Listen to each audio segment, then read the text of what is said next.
Still vascular bundle. Stele means vascular bundle. या ठिकाणी हे जे बॉडीचे पार्ट्स दिले या ठिकाणी, the internal parts are present from the endodermis of vascular stands or stele. याला आपण म्हणणार आहोत वॅस्क्युलर बंडल किंवा आपण त्याला म्हणणार आहोत still. So they are arrangement from the ring in formation. त्यांची जी अरेंजमेंट असेल तर ती मात्र काय असणार आहे, ring in formation. And per year one ring are form to indicate from the age of plants. त्या ठिकाणी किती रिंग फॉर्मेशन झाले याच्यावरनं त्या ठिकाणी त्यांचं एज त्या ठिकाणी इंडिकेट करणार आहे. So first vascular stand, conjoint, collateral, open type of vascular bundle.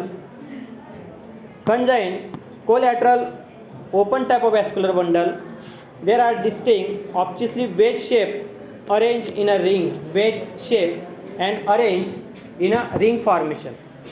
यामध्ये collateral, close, open type vascular bundle. आता याच्यामध्ये vascular stand, collateral, close, open type vascular bundle. आता open type of vascular bundle जर म्हटलं असेल तर त्या ठिकाणी काय असणार आहे, कॅम्बियम आर प्रेझेंट. जर क्लोज राहिलं असतं तर या ठिकाणी काय आलं असतं, झाले म्हणजे फ्लोएम हे अटॅच राहिले असते. मात्र या ठिकाणी कॅम्बियम स्टेप और cambium tissue are present from the both the sides. Phloem tissue are outside and xylem tissue from insides. Xylem and phloem tissue. Xylem tissue to conduction of water and minerals, and phloem tissue to formation from the food of leaf or stem parts, green in color, photosynthesis, chloroplastogen. Food are synthesized and to transfer from phloem tissue to the aerial parts of the plant body through or downward in directions. जे काय अन्न त्या ठिकाणी तयार केलं असेल त्या लीफमधनं ते मात्र परत त्या स्टेम त्या टिश्यूपर्यंत जातात आणि तिथून स्टार्च ग्रेन त्या ठिकाणी फ्लोएम टिश्यूपर्यंत त्या ठिकाणी जे काय फूड मटेरियल असेल तर ते मात्र या ठिकाणी प्रोव्हाइड करणार आहे. So both the parts are most important from water minerals and food substances. Okay.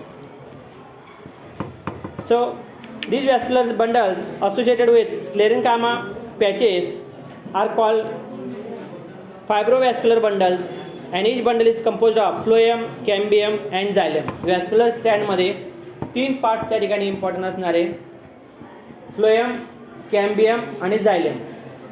Green colour त्या ठिकाणी तुम्हाला दिसतोय तो एक फ्लोएम टिश्यू, येलोइश असे त्या ठिकाणी स्ट्रीप दिसत आहेत ते मात्र आहे कॅम्बियम, आणि रेड कलर त्या ठिकाणी पिंक कलर त्या ठिकाणी दिसत आहेत ते जर आहे ते मात्र काय आहे, xylem tissue.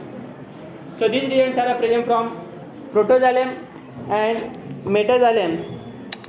Then same condition, phloem tissue lies towards the periphery. Phloem tissue lies towards the periphery, consists of sieve tube, companion cells, phloem parenchyma and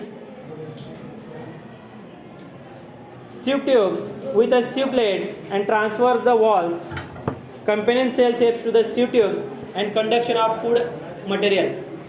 या ठिकाणी companion cell, sieve tube, phloem parenchyma and phloem fibers are present of phloem regions. So that time from the sieve tubes or sieve elements to conduction of waters. या ठिकाणी आपण पाहतोय बघा,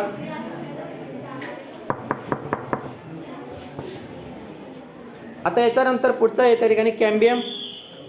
it is lies between xylem and phloem called intrafascicular cambium. It is a single layer or many layer. Single layer or many layer. Intrafascicular cambium. Xylem आणि phloem टिश्यूचा आत असणारे म्हणून त्याला नाव दिलेलं आहे intrafascicular cambium. Cambium is a reduction and division to formation from the outside of the phloem tissue and inside from the xylem tissue. Xylem tissue पण कुठून तरी तयार होत आहेत, phloem tissue पण त्या ठिकाणी कुठून तरी तयार होत आहेत. मग ते कुठून तयार होत आहेत, समजा या ठिकाणी 10 असेल, मग 11, 12, 13 कुठून आले, मग ते कोणीतरी तयार केले असेल तर त्या ठिकाणी सुद्धा present from the meristematic tissue both the regions. मेरिस्टेमॅटिकच्या दोन्ही साईडचे जे पार्ट असतात तिथून मात्र या ठिकाणी लगेच ते फ्लोएम टिश्यू आणि झायलेम टिश्यू त्या ठिकाणी फॉर्म करायला सुरुवात करतात. त्या ज्याला आपण म्हणणार आहोत interfascicular cambium. Then below the parts of the cambium insides present from the xylem tissue towards the pith. कुठपर्यंत येणार आहे ते, टुवर्ड्स द पीथ पर्यंत. सेंटरच्या रिजन जर असेल ते मात्र pith and very large space. Some kind of the species are very small parts, काही याच्यामध्ये मात्र त्याचे जे पार्ट असेल तो खूप छोटा असतो, काही याच्यामध्ये जे त्याच्या पार्ट्स असेल तो मात्र या ठिकाणी थोडासा मोठा असणार. म्हणजे या ठिकाणी आपण पाहतोय सनफ्लावर म्हणजे सूर्यफूलचे या ठिकाणी टीएस घेतला, सेक्शन घेतला स्टेमच्या, तर या ठिकाणी जे पार्ट असेल त्यामध्ये मात्र खूप मोठा स्पेस असणार आहे. To store the food material intercellular space are present over rounded cell like structure of the parenchymatous tissue. Xylem tissue, it consists of vessels, xylem sclerenchyma, xylem parenchyma, etc. Xylem called as a endarch. Xylem are endarch. एक्झार्च म्हणजे जर या ठिकाणी बाहेरच्या साईडला development झालं असतं तर आपण त्याला म्हटलं असतं एक्झार्च. त्या ठिकाणी मात्र कुठे डेव्हलपमेंट होतो तो आतल्या साईडला, म्हणून आपण त्याला म्हणणार आहोत endarch. Xylems is called endarch because the metaxylem is present towards the periphery. Metaxylem towards the periphery. Xylemचे जे टिश्यू असणार पेरिफेरी म्हणजे बाहेरच्या साईडला, peripheral regions are present from the metaxylems. या ठिकाणी प्रोटोझायलेम्स, मेटाझायलेम्स. प्रोटोझायलेम जे असेल सुरुवातीला ज्यावेळेस ते डेव्हलप होतात त्यावेळेस त्यांची सेल छोटी असणार आहे, पण जे जसे ते मोठे होत जातात त्यावेळेस मात्र या ठिकाणी त्यांचे जे डायमीटर असेल त्या सेलचं ते थोडंसं वाढत जातं, म्हणून या ठिकाणी ते नंतर जे फॉर्म होतात म्हणून आपण त्याला म्हणणार आहोत मेटाझायलेम्स.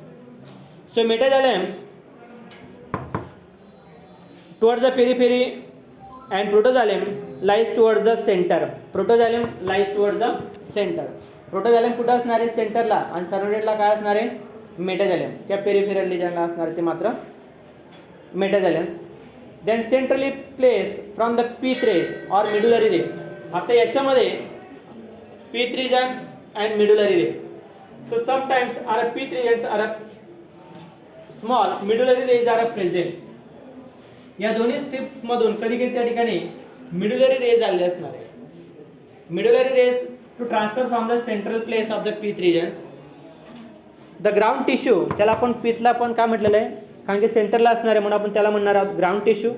Between the adjacent vascular bundle is known as a medullary ray or pith or wide strip, की आपण त्याला म्हणणार आहोत परत त्या ठिकाणी वाईड स्ट्रिप. सपोज या ठिकाणी बऱ्याच वेळेस इथून बरेचसे जो रिजन असेल त्या रिजनपर्यंत या ठिकाणी मिड्युलरी रे त्या ठिकाणी गेलेला असणार आहे. Continuously medullary ray are strip to formation from the inside and ground tissue to attack large number of the parenchymous tissue, some kind of the very small parts and sometimes from the very large part of the central space of parenchymous tissue. या ठिकाणी so bundle and extending from the pith to the cortex, pith to the cortex. जे cortex region असणार medullary रेच्या बाबतीत मी तुम्हाला सांगेल. Pith सगळ्यांना माहिती, मात्र मिड्युलरी रे कुठून जाणार आहे जे कॉर्टेक्स रिजन असणार आहे त्या कॉर्टेक्स रिजन पासून तर सेंटर पर्यंत असं जे पार्ट्स त्या ठिकाणी जाणार आहेत त्याला आपण म्हणणार आहोत मिड्युलरी रे. सेंट्रल जे पार्ट असणार हे त्याचे पूर्ण कव्हरिंग आहे प्रोटेक्टिव्ह 100%. मात्र या ठिकाणी जो पार्ट असेल कॉर्टेक्स रिजन कडनं तर इथपर्यंत, कारण काय म्हटले so this regions are present from parenchymous tissue. इथे देखील काय पेरेन्काइमा, इथे काय या ठिकाणी पेरेन्काइमा. मधला स्पेस असेल त्याला आपण म्हणणार आहोत मिड्युलरी रे.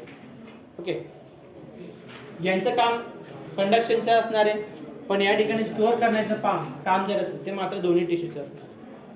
हे mechanical strength, support, rigidity. Okay,